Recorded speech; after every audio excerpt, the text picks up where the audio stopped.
Back in the day, before social media, I didn't have to know where everybody went for their vacation.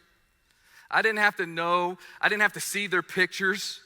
But now, because of social media, whether I want to know it or not, I see where everybody has been on vacation.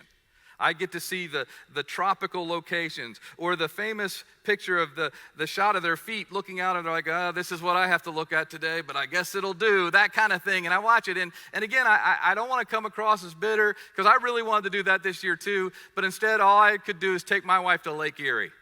Now, Lake Erie, there's nothing wrong with Lake Erie, but there's nothing like setting out on the seashore of Lake Erie and getting an alert on your phone that basically says that there's a northeast sewer advisory because raw sewage has overflown and flown into the lake. There's nothing like that to really set a real romantic tone.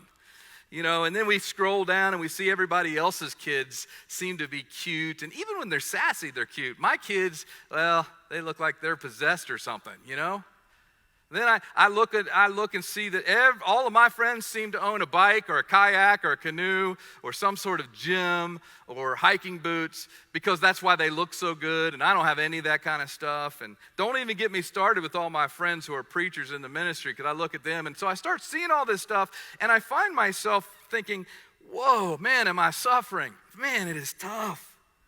It's just not fair.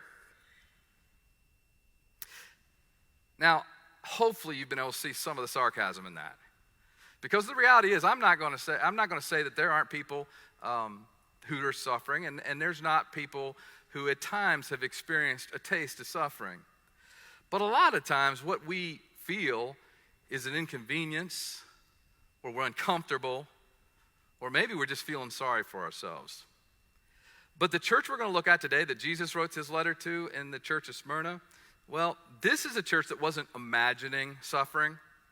They experienced it. They were experiencing it like you wouldn't believe.